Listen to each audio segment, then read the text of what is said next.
lahat. At maraming salamat.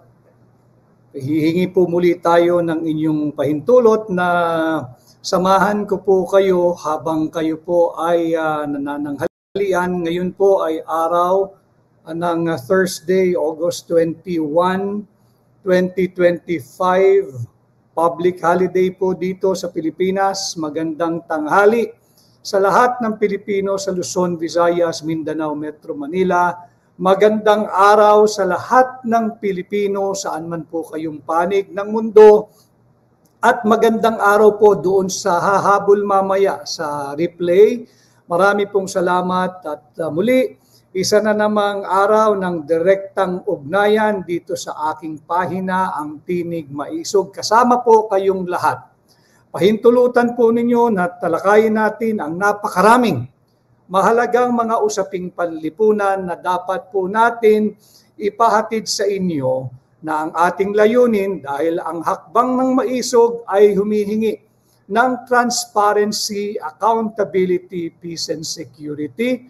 Humihingi na ipagtanggol, isabuhay, protektahan at ating respetuhin ang ating saligang batas. Dito po sa hakbang ng maisog, sa Tinig Maisog, sa ating direktang ugnayan, patuloy tayong hihingi ng transparency, accountability, peace and security at ating pong isusulong ang ating advokasya na sana ay maitaas natin sa munting ambag natin sa nation building ang antas ng pampublikong diskurso, elevate the level of public discourse because tayo ay naniniwala tanging informed citizenry lang ang kayang lumaban sa mga magnanakaw sa gobyerno, sa mga patuloy tayong binubudol, at sa mga kamangmangan na ipinapakalat ng mga ibang sektor sa lipunan dahil gusto nila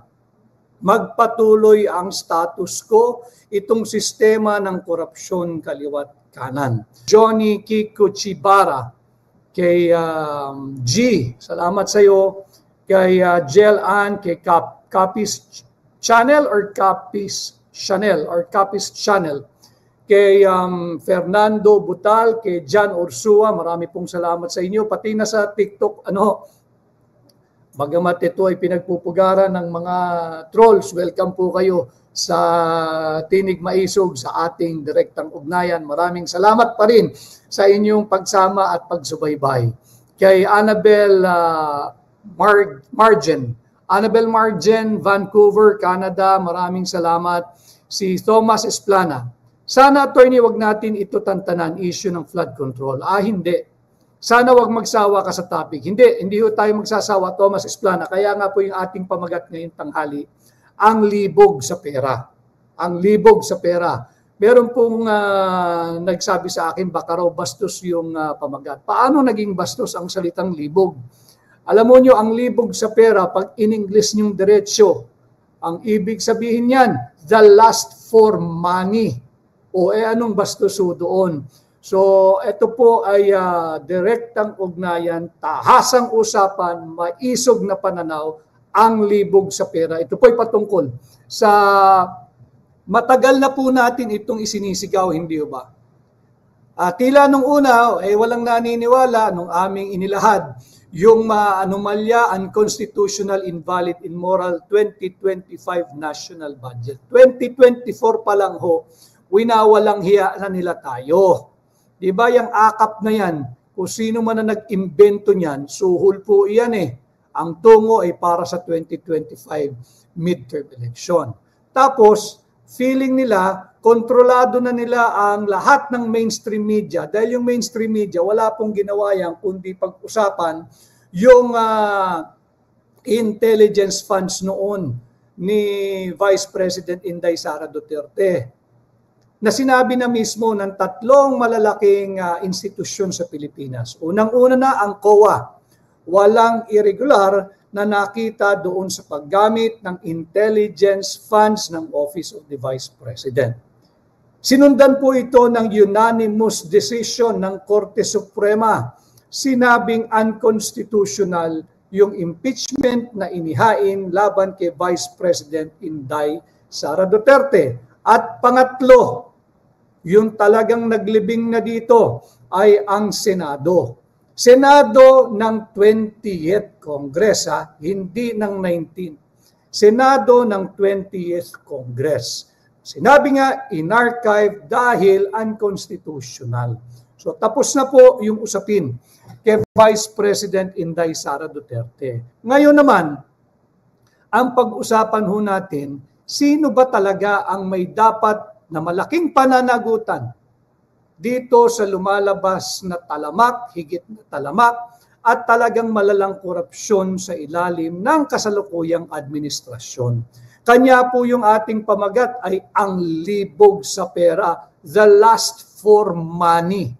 Ang libog ho ng mga korap na nasa gobyerno at korap na kontratista, hindi yung makapagsilbi at makapaghatid ng tamang proyekto para maiangat ang buhay po ninyo.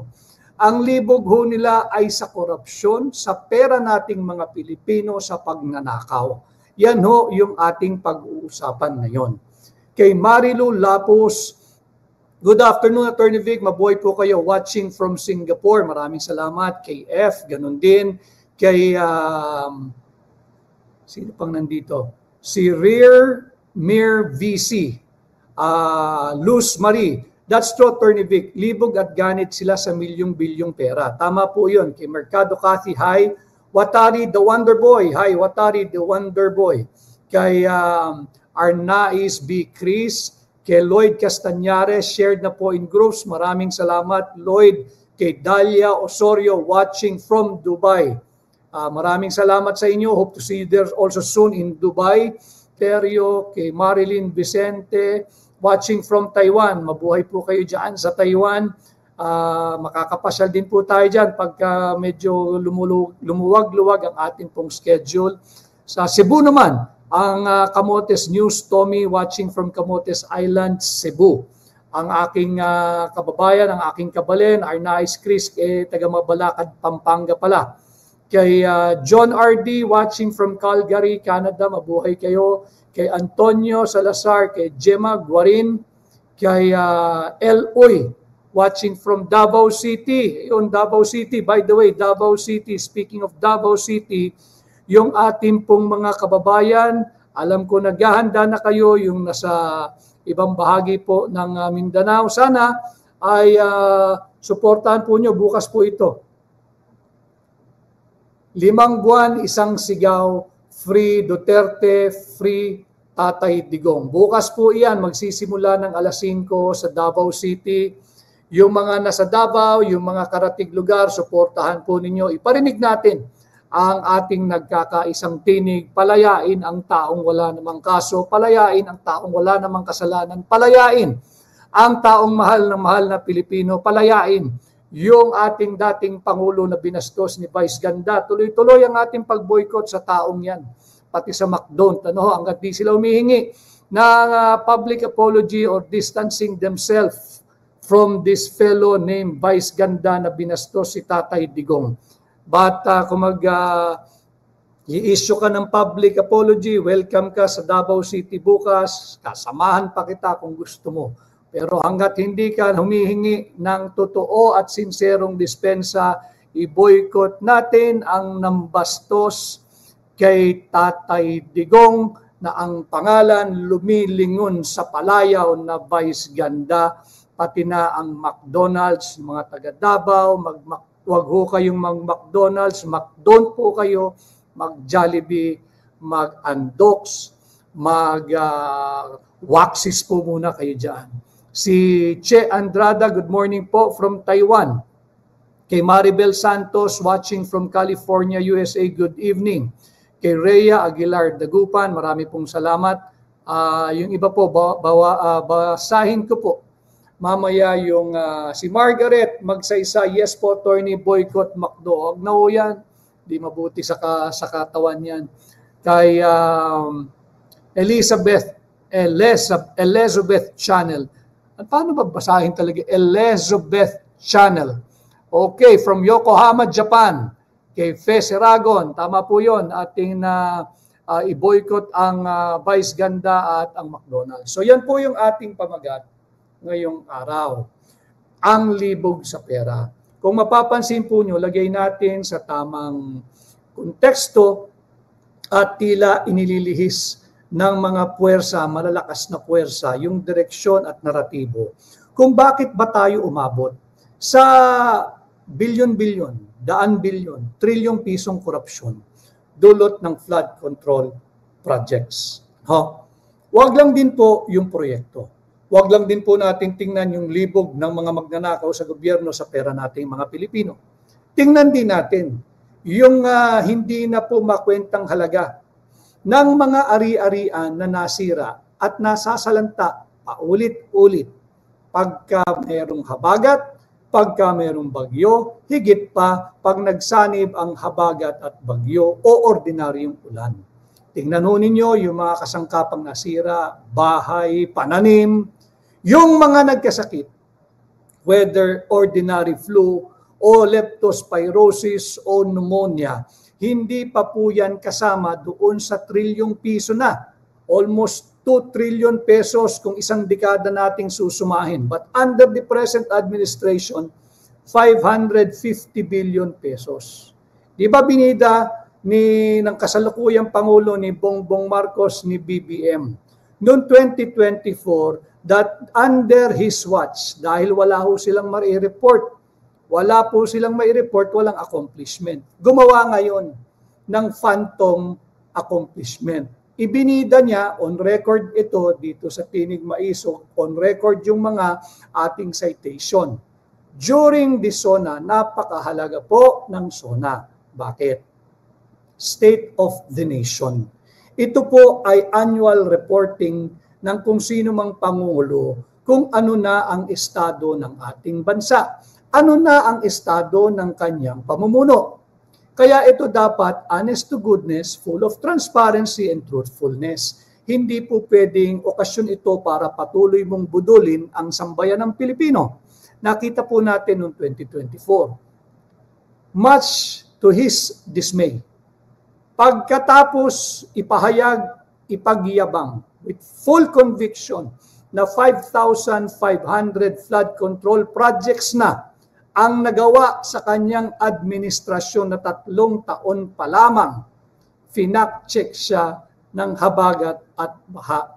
Nalubog ang malaking bahagi na hindi lamang ng Luzon, hindi lamang ng Metro Manila, kundi ng ating bansa. In denial, itinatanggi at napilitan na magsabing ito na raw ang new normal, na ang tubig kung hindi hanggang dibdib, lagpas sa ulo, lagpas sa bahay. Dahil daw sa climate change. Yan ay bahagi ng patuloy na pambubudol. Ang korupsyong naglalabasan ngayon sa mga kasalukuyan at nagaganap na investigasyon, hindi mo maaaring isisi kay climate change. Si climate change ay ang ugat po niyan ang kapabayaan. Yung neglect and indifference ng sangkatauhan, hindi lang po ng Pilipino, kundi ng sangkatauhan sa nangyayari sa ating kapaligiran. Hindi po si climate change ang may kasalanan kung bakit higit na talamak ang nagaganap na korupsyon sa ilalim ng Bongbong Marcos Jr. administration. At wag po ninyong tatanggapin yung pambubudol na binanggit niya. Ito na ang new normal. Let's embrace it. Let's learn to live with the flooding. At wag po tayong maniniwala. Dahil po nakaranas sila ng extreme, severe, at total rejection dito sa ginawang referendum nitong 2025 midterm election. Linalagyan lang po natin ng konteksto para hindi po kayo maligaw. Wag po tayong maniniwala na ito ang new normal. Hindi po ito ang new normal. Dapat ang korupsyon linabanan day 1 pa lamang ng kanyang administrasyon. Dahil po sila ay nakaramdam ng grabing rejection mula sa inyo, mga mahal kong kababayan, sa mga Pilipino na akala nila'y nauuto-uto nila, na akala nila'y nabubudol at nagpapabudol sa kanila dahil tahimik lang po tayo. Pero nung tayo po ay nagtungo, kung hindi pinakialaman ng Commission on Election ang halalan, kung hindi pinalitan yung software na subject din po ng sulat na nakabinbin ngayon dyan sa Senado na imbestigahan si George Garcia, si Chairman Technical Glitch, lalo pa pong titining at kikinang kung gaano katindi yung rejection na nakuha ng Marcos administration. Ito po yung grado kung susukatin ka yung midterm po Sang-ayon ba ang iyong nasasakupan, ang iyong pinaglilingkuran sa unang kalahati ng iyong termino, sa first 3 years? Obviously, hindi. Hindi. Rineject po dahil sa issue ng corruption, sa issue ng patuloy na political persecution, sa issue ng seemingly unproclaimed or unannounced martial law or silent martial law dahil tinatakot yung mga kritiko, pinatatawag sa investigation in aid of legislation. Wala hanggang ngayon wala namang na-legislate, wala namang proposed legislation regarding social media user platform. Yung mainstream media nga, hindi na nababalita So, lagyan natin ng tamang konteksto. Ang nangyayari, wag ko tayong magpapabudol iminumulat ko kayo dahil ang sabi ko nga, ang nais natin ay iangat ang antas ng pampublikong diskurso. Maraming salamat sa napakaraming live viewers sa atin na YouTube at ganun din po sa Facebook. Sana ay mag-share kayo, mag-subscribe, mag-follow, mag-like, mag-comment, mag-react at lalo po pa pong dumami ang makarinig at makinabang dito sa ating direktang ugnayan. Hindi ko po layunin na palagi po tayong sang-ayon sa isa't isa. Hindi ko po layunin na pagkatapos ninyong makinig at manood, kung ano man po ang aking tindig, kung ano man po ang aking prinsipyo, paninindigan, paniniwala, opinyon, kuro-kuro ay pareha tayo. Hindi po. Kinakailangan lang magkaroon kayo ng inyong malaya, independent, principled, matapang, maisog na paninindigan dahil bahagi po tayong lahat ng mga usaping panlipunang mahahalaga, kagaya nga po kung paano ninanakaw ang bawat sentimong nanggagaling sa buwis na binabayad ninyo, na buwis na binabayad natin. Balik po tayo dito sa ang libog sa pera. Ang libog talaga sa pera, kagaya ng aking paulit-ulit na sinasabi sa ating direktang ugnayan sa inyo, ang alpha and omega ng korupsyon, ang simula't katapusan, ang simula't dulo ng paghihirap nating mga Pilipino ay ang korupsyon na nakaugat, nakaangkla, nakatanim sa ating taunang budget. Ang nangyayari po ngayon, mapapansin natin na panay labas, panay press release, nag-iimbestiga ng mga bulilyasong flood control program si Bongbong Marcos. Wala naman pong masama doon. Okay? Pero ang direksyon nila, siya yung nagmimistulang concern sa inyo. Hindi po totoo yun.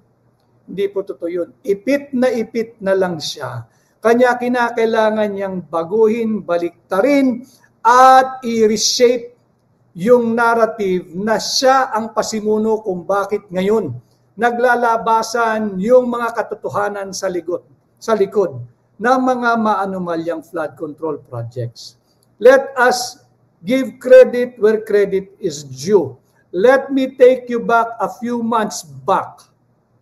Hindi ho ba si Pangulong Duterte ang unang nagpakita ng maanumalyang bicameral conference committee report nitong 2025? Ito po yung naging basihan ng pagpasa ni Bongbong Marcos nitong napaka-maanumalya, mabahong 2025 national budget.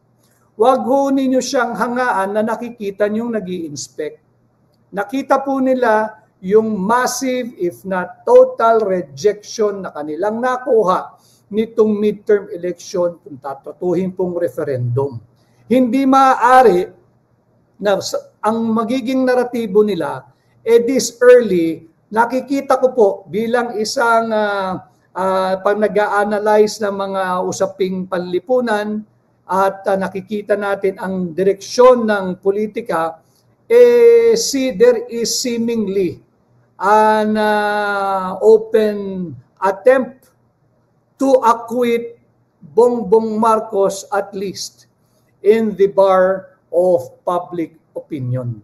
Yung paglabas-labas niya na nag-iinspeksyon ng mga dike, ng mga gumuhong flood control programs, ng mga missing o guni-guni, talaga pong guni-guni. Pero yung guni-guni yan po ay produkto ng kanyang sariling bangungot. Bangungot niya po yan sapagkat nung kanyang pinirmahan ang napaka-maanumalyang 2025 national budget, naging aktibong bahagi na rin po siya ng korupsyong nagaganap ngayon sa ating bansa dulot ng maanumalyang paggamit ng pera nating mga Pilipino na nag-uugat sa taunang budget. Kagaya nga po ng sinabi ko sa inyo the alpha and the omega of corruption in our country is deeply rooted in our national budget. But the problem now is, alam na nga nila na bulilyaso na, mangled na yung proposed 2025 budget. Ano ang ginawa ni Bongbong Marcos? Pinirmahan pa rin niya. Kahit umaalingasaw na yung baho, yung lansa ng bulok na panukalang 2025 budget. Hindi po tayo dito nagfo-fault finding, hindi po. Meron po tayong basihan. Pakikita ko po sa inyo para magbalik tanaw po tayo. Ito po yun hindi ba? Screenshot nyo po para may sarili kayong kopya.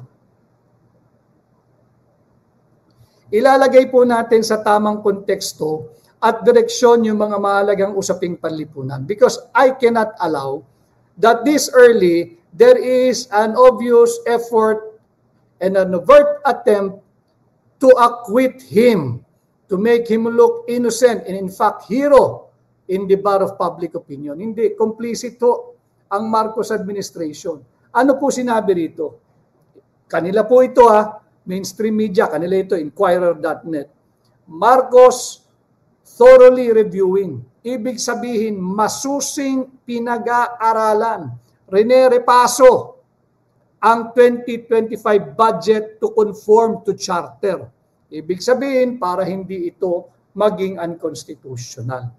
Masusing pinag-aaralan. Kasama ang kanyang mga kasama sa executive department. Nariyan, yung kanyang finance secretary, nandyan yung budget secretary, nandyan yung public works secretary, nandyan yung socio-economic planning secretary, nandyan sila lahat Masusi nilang pinag-aaralan ang 2025 proposed budget.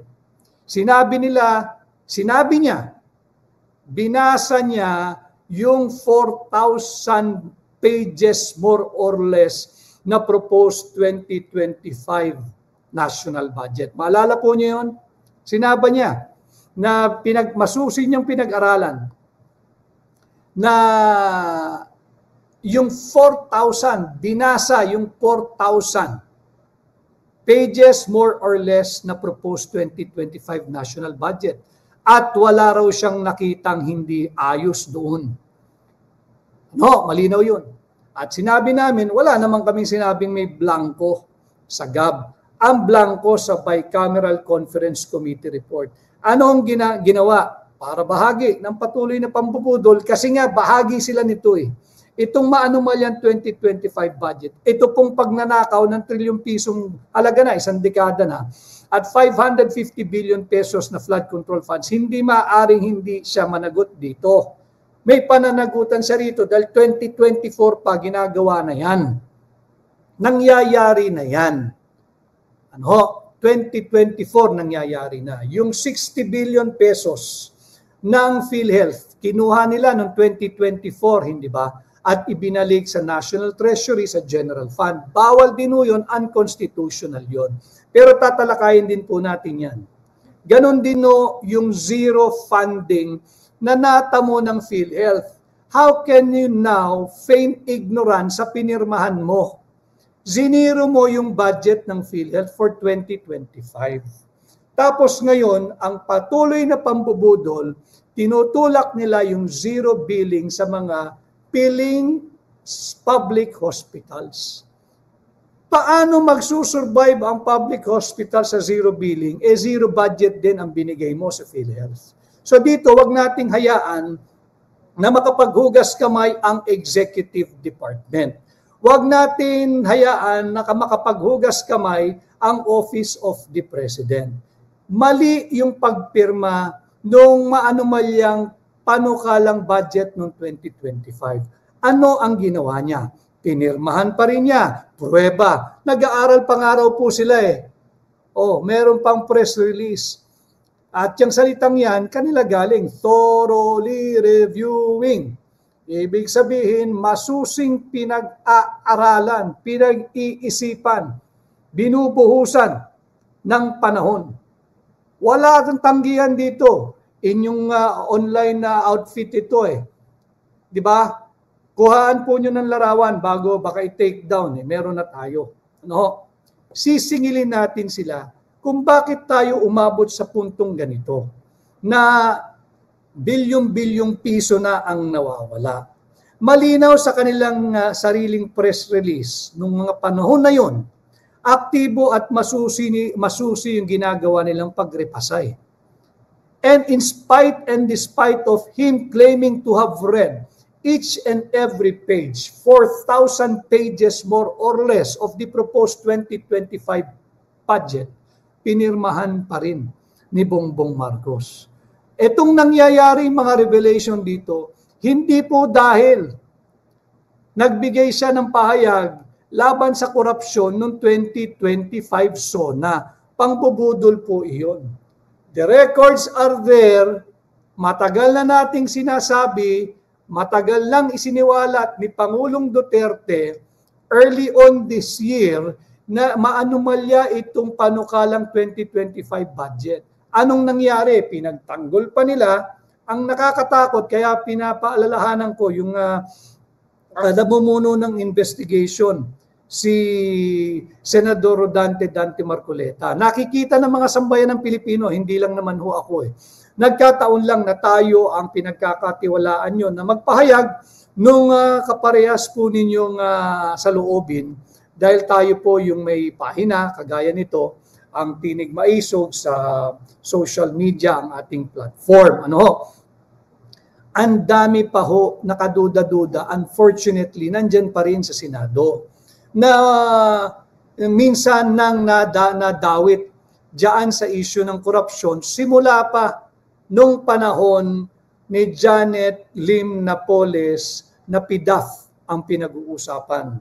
Yung Priority Development Assistance Fund, yung pork barrel ng mga mambabatas noon, maging senador ka man o maging mambabatas. Nandyan pa o, nagtatanong pa nga ho yung iba eh. Aktibong-aktibo. At hindi rin natin pwedeng palagpasin yung mismong pumirma doon sa maanumalyang blankong Bicameral Conference Committee report. Ang una niya tinanggi, wala raw blanko. Wala raw siyang nakitang blanko, nakakatiyak daw siya na walang blanko dun sa Bicameral Conference Committee report na kanyang pinirmahan. At pinagkatiwala na raw niya sa kanilang technical working group. Isipin mo kung gaano kawalang hiya yan, nung naiipit na ang ilalaglag niya yung technical working group, mga mararangal na empleyado ng Senado nung ipit na, abay no naghihiring na sa Blue Ribbon, aktibong-aktibo nagtatanong. At nakakakilabot, nakakagalit, nakakainis, ang lumalabas sa bibig, transparency. Para daw transparent. Paano mo ipaliwanag yung pagpirma mo sa Bicameral Conference Committee report na napakaraming blanko? Ang ibig kong sabihin, the Filipinos deserve to know. We deserve to know.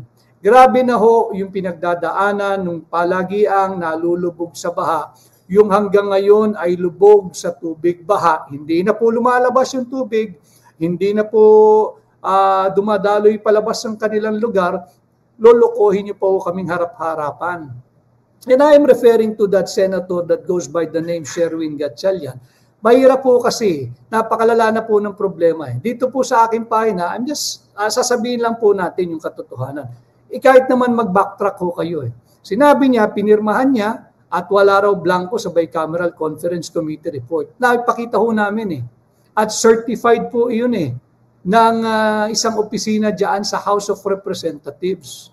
At pinakita ko rin po sa inyo yung supposed to be na enrolled bill, wala pong enrolled bill. Bakit? Wala pong pirma Nung apat, nung Secretary General, nung Senate Secretary, nung Speaker of the House of Representatives at nung Presidente ng Senado. Wala pong pirma Therefore, wala pong enrolled bill kung saan mo ikukumpara in case of conflict, in case of controversy as big as this, paano mo ngayon iahambing, wala kang ang enrolled bill. So, itinutuwid natin yung mga nangyayari. Balik po tayo dito sa bangungot ni Bongbong Marcos. Dahil sa kanyang naipit na kinakailangan siya magsalita anything that would ignite inspiration para sa mga Pilipino. Nagsalita po na habulin daw ang mga korap na nasa likod ng maanumalyang flood control projects. Bakit parang sagrado ang pangalan ng chairman ng Committee on Appropriation ng House of Representatives noong 19 Congress? Iwas na iwas, hindi binabanggit ang pangalan ni Congressman Saldico. Hindi ho dahil sinasabi kong guilty siya. Subalit, kung gusto natin ng transparency, kung gusto natin ng accountability, wag na ho kayong magpakahirap-hirap pa. Yung hinahanap ninyong minutes of the meeting ng small committee na hindi mailabas-labas at hahanapin pa, go to the source, cut the chase. Wag na ho tayong magpatumpik-tumpik at magpaligoy-ligoy. Ipatawag ninyo yung chairman ng Committee on Appropriations noong 19 Congress. Nandyan pa naman, di ba? Kasama ninyo, hindi ba? Nandyan pa rin, hindi ba? Bakit natin sisikaping hanapin yung wala? Naglolokohan po tayo niyan. Grandstanding po iyan. Kung gusto natin matumbok yung nais nating malaman, for the sake of transparency and to make whoever accountable,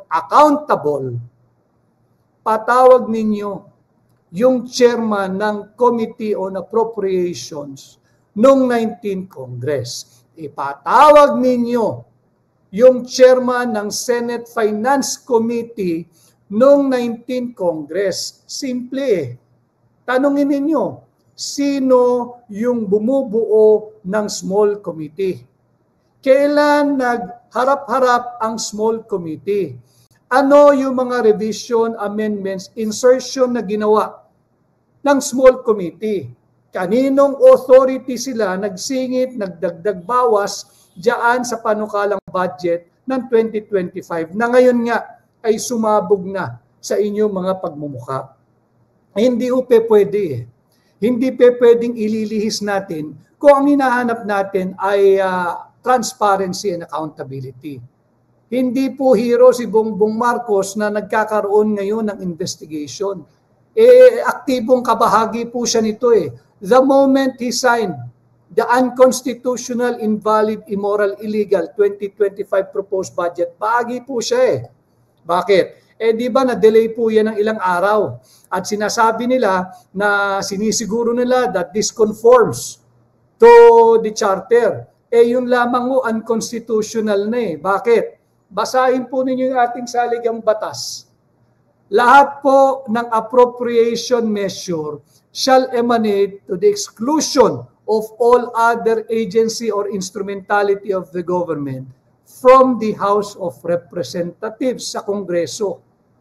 Wala hong gagawing iba ang Executive Department kung may nakita sila na labag sa batas kung hindi i-veto ito. At magkaroon tayo ng reenacted budget. At least, for the first quarter of the year. Kaya naman nung ipagtanggol yun eh. Defensible po yun eh on the part of the executive sana. Kanya lang, aktibo nga po silang bahagi. In effect, complicit sila. They cannot now feign ignorance na wala silang nalalaman dito sa mga nagpuputukan ngayon na bilyon-bilyong piso halaga ng flood control funds na naubos lamang sa korupsyon at nariyan pa rin ang baha. 1.4 billion pesos per day para sa flood control. Ang dali naman ho nito eh. Kung tayo talaga ay lalabanan at hindi tayo magpapabudol, let me take you back again kasi ito recent memory eh. Tandaan nun ninyo, nung nagkaroon ng special audit, ang Commission on Audit, yung COA, nung panahon po ni dating Pangulong Noynoy Aquino. Nung pumutok yung PDAP scam, nung taging tanyag na tanyag si Mrs. Janet Lim Napoles, na ngayon po'y nakapiit at suffering from the penalty she got from her conviction. Nagkaroon ng special audit. Hinanap po nila at marami namang nakasuhan.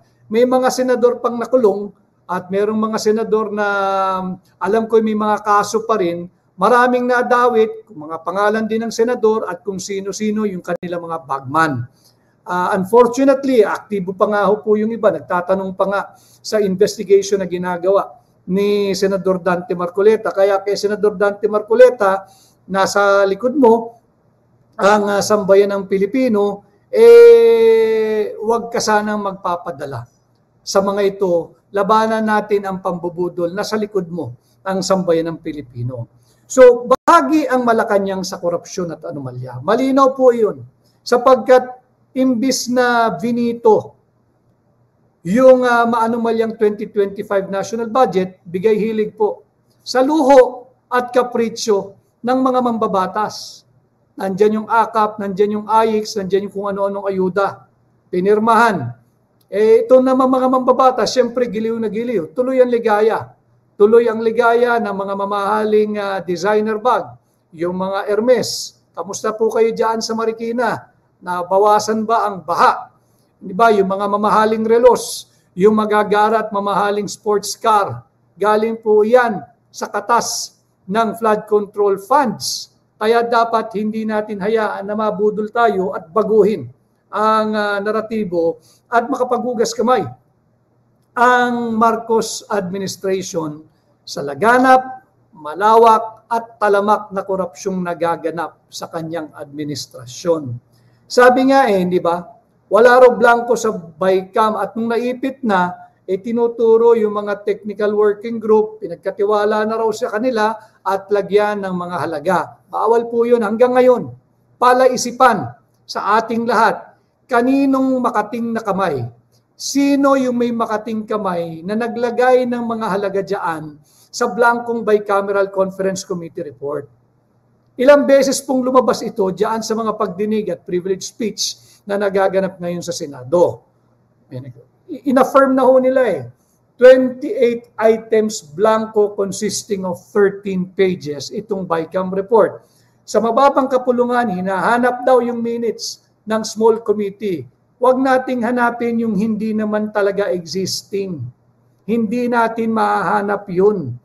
Ipatawag ninyo yung chairman ng Committee on Appropriation. Siya ang tanungin ninyo, sino-sino ba kayo dyan sa small committee? Ipatawag ninyo yung dating senadora na naging pinuno as chairperson ng Senate Finance Committee, si Senadora Grace po, if I'm not mistaken. Tanungin din siya, sino ang bumubuo ng small committee? Wala naman ng problema ron kung hindi sila kasama Di sabihin nila hindi kami kasama. Ang pagkakaalam namin ito, ang miyembro ng small committee.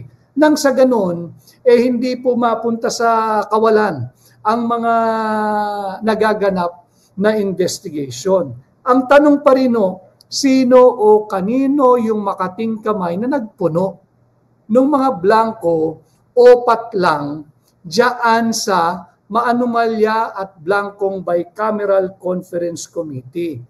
Huwag na nating hanapin yung minutes. Go directly to the source. Go to the active participants. Ang dali po niyan eh. Hindi kinakailangan na meron kang background sa investigation para maisip mo, oo nga madali pala kung ipatawag natin yung chairman noon ng 19th Congress ng Committee on Appropriations.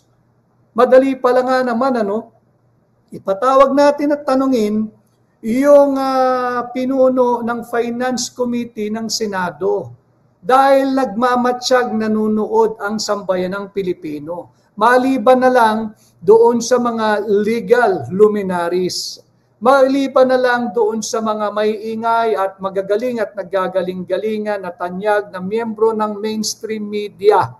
Maliban na lang doon sa mga miyembro ng mga banal ng kung ano-anong grupo ng simbahan na hanggang ngayon tahimik, samantalang hirap na ang sambayan ng Pilipino. Wala po tayo, ulitin ko, wala akong problemang tumulong sa mga nangangailangan pag may nasasalanta. Subalit, kalokohan po na magkakaroon pati yung mga TV station, di ba? Hilig nila yan Papalabas sa mga malungkot na video, baha, lagpas tao, lagpas bubong, hihingi ng mga koleksyon, hihingi ng donasyon, para sa biktima ng baha, magpa-fund drive. Kalokohan po yan. Ba't di nyo i-report ng totoo yung nangyayari ngayon sa ating bansa? Ang dami po palang pera Hindi pala natin kinakailangan magkaroon ng fund drive. Basta't ginagamit sa tama yung trilyong pisong halaga na nauuwi lamang sa bulsa ng iilang korap na politiko. Mahiya naman, tama yung sinabi. Kung may sinabi si Pangulong Marcos, si Bongbong Marcos ng SONA, tama po yun Mahiya naman kayo. In fact, dapat dinagdagan pa niya Di ba? Hindi kayo. Dapat mahiya naman tayo. Maawa naman tayo sa mga Pilipino. Maawa naman tayo sa bansa. Maawa naman tayo sa mga kabataan. Pag-uusapan din natin yan. I-relate natin itong mga lantarang nakawan sa ilalim ng Bongbong Marcos administration hanggang dyan sa school buildings. Kaya po natin ito inilalagay sa tamang konteksto sapagkat hindi po natin hayaan dapat na makapaghugas kamay ang executive department. Unconstitutional na nga po malinaw na pinirmahan pa rin yung 2025 national budget. Di aktibo kang bahagi ng naging resulta. Ano yung resulta? Ito. Yung sinasabi mong guni-guni, alam mo na dapat ang magiging resulta niyan. Ito ngayon ang nangyayari. At hindi maaari sabihin, wala kang pananagutan dito, pinirmahan mo pinagtanggol mo na walang blanco Di ba? Sa hindi dapat, ang daming iniiwasan, sana panuorin pa rin natin, tsagain natin. Yung magaganap pang mga succeeding public hearings, imagine ninyo, noong 2023, ang budget po per day ay 1.07 billion sa flood control. Pakinggan nyo ito habang tayo pare-parehong na dapat mag-enjoy po kayo sapagkat marami po tayong pagtatalakayin ngayon. Yung 2023, 1.07 billion yung nauwi sa flood control funds a day, bawat araw. Noong 2024, 1.34 billion pesos a day. Bawat araw, billion piso yung ginagamit. At ngayong 2025, 1.37 billion pesos. 1.37 billion pesos per day. Ang nauubos po, ang inubos na po para sa flood control funds. Hindi ba nakakagalit yan? Kay Grace Ishibashi, maraming salamat. Kay Nemer Bolandres, kay Ariel Dumas, kay Val's Opinion, hindi lang kulong kung guilty. Yan nga po sinasabi ko nung halalan. Ibalik natin ang death penalty sa mga nagnanakaw sa pera nating mga Pilipino. And ito nga pong naglalabasan na, I think, Malinaw na malinaw, wala tayong pagtatalunan dito. Every day, tama po yun. Si Malumer, grabe, billion a day. 2023, 1.07 billion pesos per day. 2024, 1.34 billion pesos per day. 2025, 1.37 billion pesos per day. Source, let's attribute it at ikilalanin natin ang source doon sa naging privilege speech ni Senador Ping Lacson. Binanggit po niya yan. At for 2026, naglalabi po sila na 1.088 billion pesos per day. Ngayon, narinig po ninyo yung mga halagang binabanggit ko. Tama ho ba ang ating pamagat ngayong tanghali? Ang libog sa pera.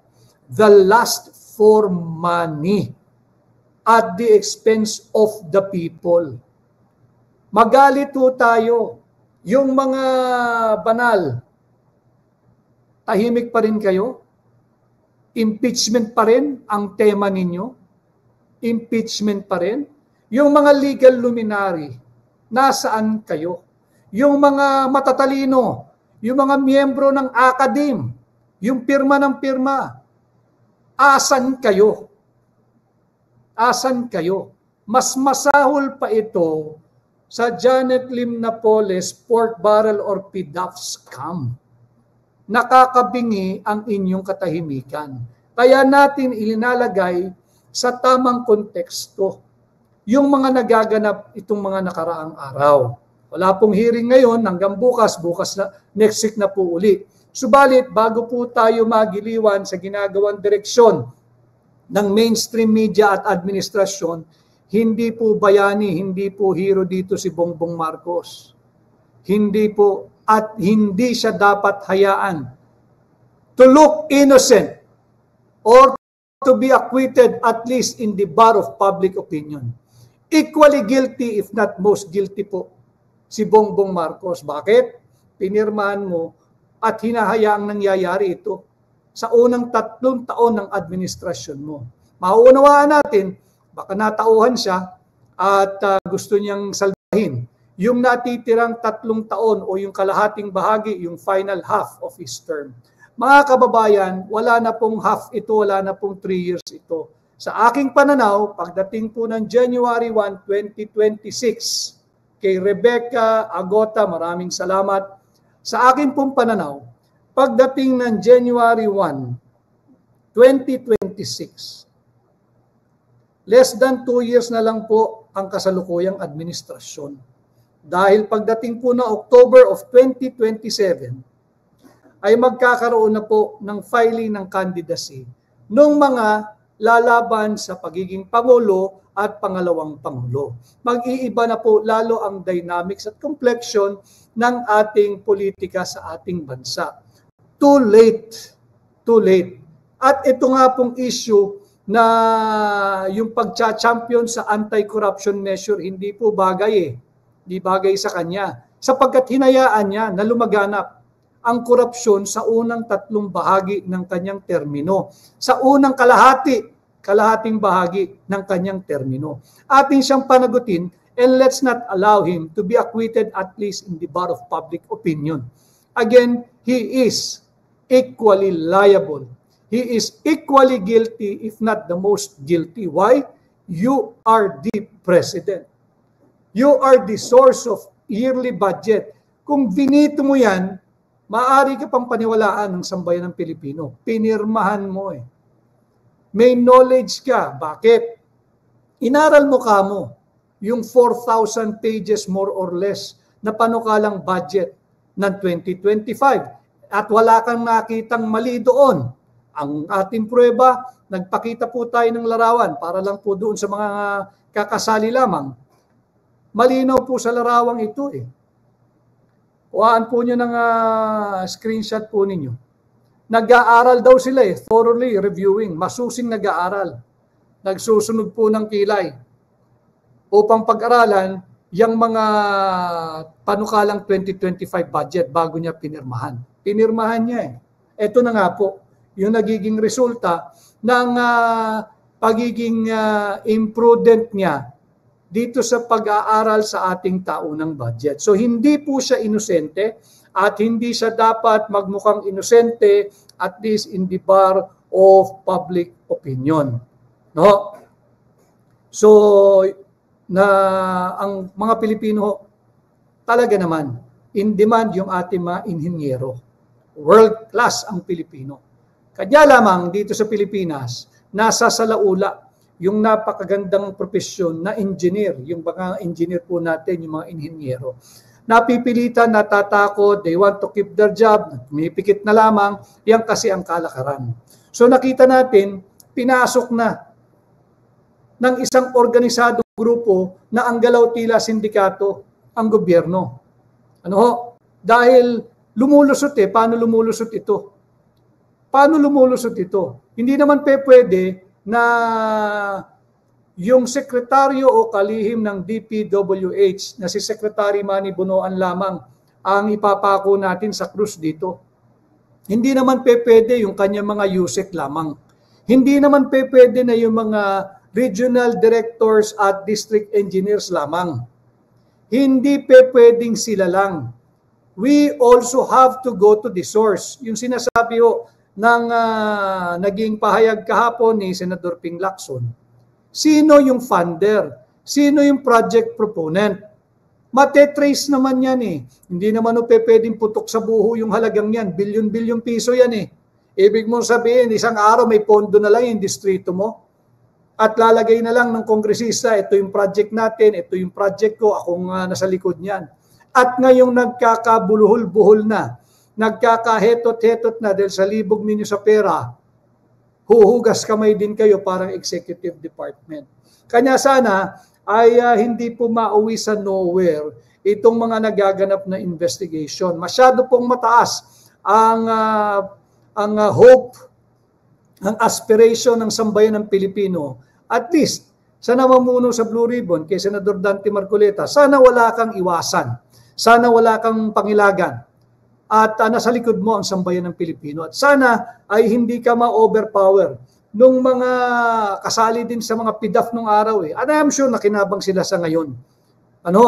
Yung DE Henry Alcantara, hindi natin sinasabing walang pananagutan ang mga officials and executive of the Department of Public Works and Highways. Yung District Engineer Henry Alcantara, saan ka ba naman na prinomote pa Prinomote pa Rinicol lang. Pero prinomote siya From District Engineer, ginawang Assistant Regional Director. Bay mantakin mo, siksik, liglig, umaapaw, lumalabas na sa tenga't ilong niya yung nangyaganap na korupsyon dyan. Sa First Engineering District ng Bulacan, prinomote pa. Yung segunda niya, yung Bryce Hernandez, ngayon ang DE. Kagaya niyan, ang dali-dali niyang go to the source. Go to the source. And I hope, as I have said, this investigation will lead us to nowhere. I hope not. You have to name names. You have to name names for the sake of our country. You have to name names for the benefit of the Filipino youth. Maawa kayo sa ating bansa. You have to name names for the sake of our people. Maawa kayo sa ating mga Pilipino, sa ating mga nagpapakakuba sa ibang bansa, yung ating mga overseas Filipino workers, yung ating mga Filipino migrants. Maawa ho kayo sa kanila. You have to name names at maging honest to goodness. Ang gawin ninyo, huwag tayong papagapi, huwag tayong papatalo, huwag tayong papa-impluensya. Ano ho? At medyo mahaba pa po ito.